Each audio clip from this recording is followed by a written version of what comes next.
मंगल भवने मंगल हारी, द्रवहु सदशरथ अजर बिहारी। दीन दयाल विरद संभारी, हरहु नाथ मम संकट भारी। मेरे साथ मिलकर बोलिए, जय श्री राम, जय जय राम। बोलो सियापति रामचंद्र की जय। दशरथ और कौशल्या, मनु और शत्रुपा। तपस्या से प्रसन्न होकर भगवान राम ने इनके घर अवतार लिया। 4 भाई हुए, राम, लक्ष्मण, भरत, शत्रुघ्न। नामकरण किया ऋषि वशिष्ठ ने।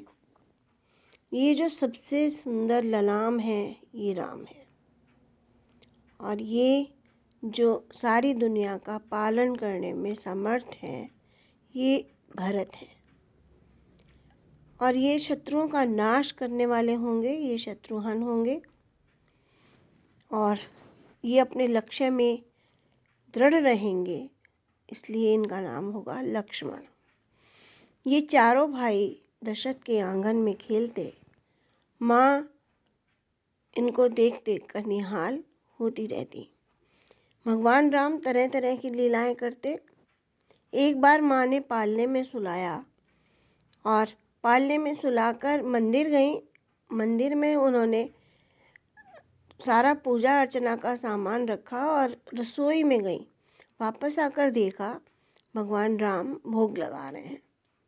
वो बड़ी हैरान हुई कि इतने ऊंचे पलंग पर मैं सुला कर आई थी, जाकर देखा तो भगवान राम वैसे ही सो रहे थे। माता फिर पूजा गृह में आई तो देखा भगवान वहाँ पर भोग लगा रहे हैं।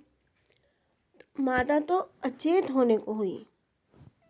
भगवान राम हंस पड़े, माता को अपना असली रूप दिखाया। माँ ने झुक झुक कर प्रणाम किया।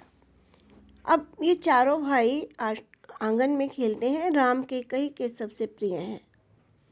सुमित्रा चारों बच्चों से एक समान प्रेम करती हैं, और कौशल्या के तो भरत हृदय के तारे हैं।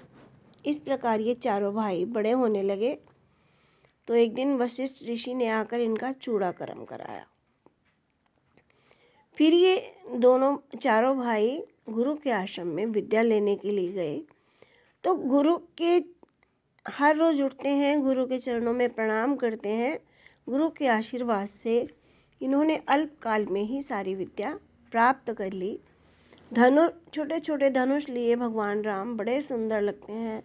लक्ष्मण उससे भी ज़्यादा सुंदर लगते हैं।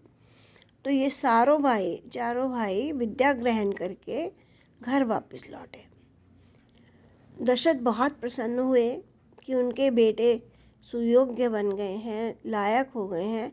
अब वो अपने बेटों के साथ कुछ समय बिता सकेंगे।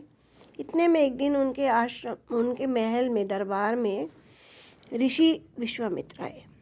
अब विश्वामित्र ऋषि आए हैं तो राजा ने आगे बढ़कर उनका स्वागत किया, उनको आसन दिया, सिंहासन पर बैठाकर उनके चरण धोए, अनेक प्रकार से उनकी स्तुति की और पूछा कि ऋषिवर मैं आपकी क्या सेवा करूं। विश्वामित्र ने कहा कि राजन, मैं तुमसे तुम्हारे 2 बेटे मांगने आया हूं, राम और लक्ष्मण। क्योंकि मैं एक बहुत बड़ा अनुसंधान कर रहा हूं, तपस्या कर रहा हूं, और ये राक्षस मुझे बहुत तंग करते हैं, मेरा यज्ञ नहीं होने दे रहे हैं। तो मुझे राम और लक्ष्मण दोनों चाहिए ताकि मेरा यज्ञ संपूर्ण हो जाए। राजा बहुत व्याकुल हो गए। उन्होंने कहा, ऋषिवर, मेरे दोनों बच्चे तो बहुत भोले हैं, बहुत छोटे हैं, आपके इतने बड़े यज्ञ का उत्तरदायित्व ये कैसे उठाएंगे और राक्षसों से युद्ध कैसे करेंगे। विश्वामित्र ने कहा कि मैं अपने साथ लेकर जा रहा हूँ, मुझ पर भरोसा कीजिए, और यदि नहीं देना चाहते हैं तो मैं श्राप देकर आपका राज्य नष्ट कर दूंगा। राजा संशय में पड़ गए, लेकिन कोई और चारा था नहीं। उन्होंने राम और लक्ष्मण दोनों को ऋषि के साथ कर दिया। अब ऋषि उनको पैदल लेकर जा रहे हैं अपने वन में। रास्ते में तरह तरह के पेड़ पौधे दिखाते जा रहे हैं, तरह तरह के पक्षियों से मिलाते जा रहे हैं। ऋषि ने उनको बहुत सारे अस्त्रों शस्त्रों की शिक्षा दी, बहुत सारे अस्त्र शस्त्र दिए। लक्ष्मण को एक ऐसा वृक्ष दिखाया जिसके फल खाने से व्यक्ति को ना नींद लगती है ना भूख लगती है। ऋषि ने कहा कि ये वृक्ष तुम्हारे बहुत काम आएगा, इसको संभाल कर पहचान कर याद रखना। इतने में सामने से ताड़का नाम की एक राक्षसी दौड़ती हुई आई। ऋषि ने कहा कि ये ताड़का है, इस जंगल में रहती है और किसी ऋषि को यज्ञ नहीं करने देती, उनके यज्ञ भंग कर देती है। आप इसको मारकर इसका उद्धार कीजिए। राम ने एक तीर मारा और ताड़का गिर गई, उसका वध हो गया। अब वध सुनते ही सुबाहु और मारीच दोनों दौड़ते हुए आए अपनी पूरी सेना के साथ, और राम और लक्ष्मण दोनों को परेशान करने लगे। ऋषि ने आश्रम में पहुंचकर यज्ञ करना शुरू किया। राम और लक्ष्मण ने दोनों भाइयों ने तीर चलाकर सुबाहु को मार दिया। मारीच को बिना फर वाले एक बाण पर बैठाकर बहुत दूर लंका में भेज दिया। इस प्रकार ऋषि का यज्ञ निष्कंटक पूरा हुआ। ऋषि बहुत प्रसन्न हुए। उन्होंने राम को अनेक अस्त्र शस्त्र और दिए और कहा कि चलिए अब हम राजा जनक के यज्ञ में चलते हैं, वहाँ पर सीता का स्वयंवर हो रहा है, तो मैं चाहता हूँ कि आप भी मेरे साथ चलिए, स्वयंवर देखिए। लक्ष्मण और विश्वामित्र और बहुत सारे ऋषि मुनि सब जनकपुरी की ओर चल दिए। रास्ते में एक बहुत बड़ा पत्थर पड़ा था, शिला पड़ी थी। राम ने पूछा कि ये क्या है? तो विश्वामित्र ने कहा कि ये अहिल्या नाम की एक ऋषि पत्नी है जो आपके चरण स्पर्श के लिए व्याकुल हैं, इनका उद्धार करना है। तो भगवान राम ने जैसे ही शिला को स्पर्श किया, अहिल्या जीवित हो गई। भगवान राम प्रसन्न हो गए। लक्ष्मण ने पूछा कि ये शिला कैसे हुई? तो विश्वामित्र ने उनको कथा सुनाई कि ये गौतम ऋषि की पत्नी है, वन में रहते थे, इसी जंगल में कुटिया बनाकर रहते, और एक दिन इंद्र इनको देखकर मोहित हो गए।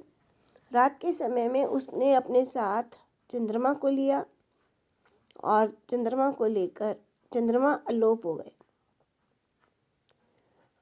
और इंद्र ने बनाया ऋषि गौतम का वेश। रात में मुर्गा बोलने लगा तो गौतम ऋषि को लगा कि दिन निकल आया है, अब गंगा स्नान करने के लिए जाना चाहिए, तो वो गंगा स्नान के लिए निकल गए। इंद्र ऋषि का वेश बनाकर आश्रम में घुसे और उन्होंने अहिल्या के साथ सहवास किया। इतने में गौतम ऋषि लौटे तो इंद्र वहां से भागा। इंद्र को भागते देखकर ऋषि को सारी बात समझ में आ गई। उन्होंने इंद्र को श्राप दिया कि तुम्हारी 1000 आंखें होंगी, और अहिल्या को श्राप दिया कि तुम पत्थर हो जाओ। अहिल्या ने बहुत क्षमा याचना की कि ऋषिवर मैं तो चली गई हूँ, मेरा कोई दोष नहीं है। तो ऋषि ने कहा कि कुछ समय के बाद यहाँ राम आएंगे, उनके चरणों का स्पर्श पाकर तुम पवित्र हो जाओगी। तो ये अहिल्या तब से ही शिला बनी हुई तुम्हारे आने का इंतज़ार कर रही थी। अब भगवान राम वहाँ से आगे गए और आगे जाकर ऋषि ने एक वाटिका में अपना निवास किया।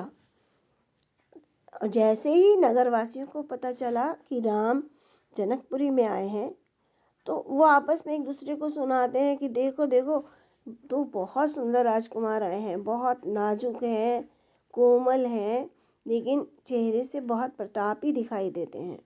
इस प्रकार सब एक दूसरे को सुना रहे थे और इस प्रकार से भगवान राम मिथिला में लोकप्रिय हो गए।